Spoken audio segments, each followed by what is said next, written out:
ಇವತ್ತು bore point ಮಾಡ್ಲಿಕ್ಕೆ 2 slot book ಆಗಿತ್ತು. ಎಲ್ಲಪ್ಪ ಅಂತಂದ್ರೆ ಮಾಲ್ದೂರ್ ಹತ್ರನೇ. ಸೊ ಹಂಗಾಗಿ ನಾನು ನನ್ನ ಟೀಮ್ ಎಲ್ಲರೂ ಸೇರಿ ಹೋದ್ವಿ ಇವತ್ತು ಪಾಯಿಂಟ್ ಮಾಡ್ಲಿಕ್ಕೆ. ತುಂಬಾ ಜನ ಮೆಸೇಜ್ ಮಾಡಿ ಕೇಳ್ತಿದ್ದೀರಾ ನಂಬರ್ ಕೊಡಿ ನಾವು ಪಾಯಿಂಟ್ ಮಾಡಿಸ್ಬೇಕಂತ ಹೇಳ್ಬಿಟ್ಟು. ಸೊ ಹಂಗಾಗಿ ನಾನು ನೆಕ್ಸ್ಟ್ ವಿಡಿಯೋದಲ್ಲಿ ಅಪ್ಡೇಟ್ ಮಾಡ್ತೀನಿ ನನ್ನ ನಂಬರ್ನ.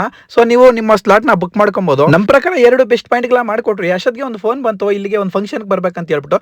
ನಾನಲ್ಲಿ ಹೋಗ್ಬಿಟ್ಟು ತುಂಬಾ ಸರ್ಪ್ರೈಸ್ ಆಗ್ಬಿಟ್ಟು. ಏನಕ್ಕಪ್ಪ ಅಂತ ನನ್ನ ಒಂದು ಮೇನ್ ಗೆಸ್ಟ್ ಆಗಿ ಅಲ್ಲಿ ಇನ್ವೈಟ್ ಮಾಡಿದ್ರು. ಏನಕ್ಕಪ್ಪ ಗೆಸ್ಟ್ ಆಗಿ ಇನ್ವೈಟ್ ಮಾಡಿದಂತಂದ್ರೆ ರಾಜರತ್ನಾಕರ ಮೂವಿಲಿ ಒಂದು ಸಣ್ಣ ಪಾತ್ರ ಮಾಡ್ತಿರ್ತಕ್ಕಂಥ ವೆಂಕಟೇಶ್ ಅಣ್ಣವರು ಈ ಒಂದು ಕಾರ್ಯಕ್ರಮ ಆಯೋಜಿಸ್ತವ್ರೆ. ಏನಕ್ಕಪ್ಪ ಅಂತಂದ್ರೆ ಇವರು ಮೂವಿ ಮೇಲಿರ್ತಕ್ಕಂಥ ಅಭಿಮಾನಕ್ಕೆ ಸ್ವಲ್ಪ ರೀಚ್ ಆಗ್ಲಿ ಅಂತ ಹೇಳ್ಬಿಟ್ಟು ಈ ಒಂದು ಫಂಕ್ಷನ್ ಇಟ್ಕೊಂಡವ್ರೆ. ಈ ಒಂದು ಕಾರ್ಯಕ್ರಮದಲ್ಲಿ ಬಂದ್ಬಿಟ್ಟು ಸುಮಾರು 5,000 ಕ್ಯಾಲೆಂಡರ್ ಗಳನ್ನ ಹೊಡಿಸಿದ್ದಾರೆ.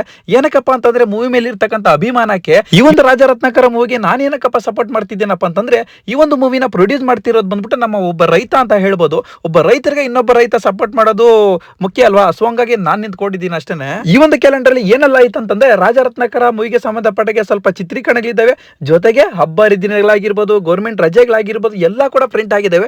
ಸೊ ಹಂಗಾಗಿ ನಮ್ಗೆ ಯೂಸ್ ಆಗುತ್ತೆ, ಮೂವಿಗೂ ಕೂಡ ರೀಚ್ ಸಿಗುತ್ತೆ. ಹಂಗಾಗಿ ನಮ್ಮ ಎಲ್ಲ ರೈತರು, ನಮ್ಮ ಎಲ್ಲ ಕನ್ನಡದ ಜನರು ಈ ಒಂದು ಮೂವಿಗೆ ಸಪೋರ್ಟ್ ಮಾಡಿ ಅಂತ ನಾನು ಹೇಳಕ್ ಇಷ್ಟಪಡ್ತೀನಿ.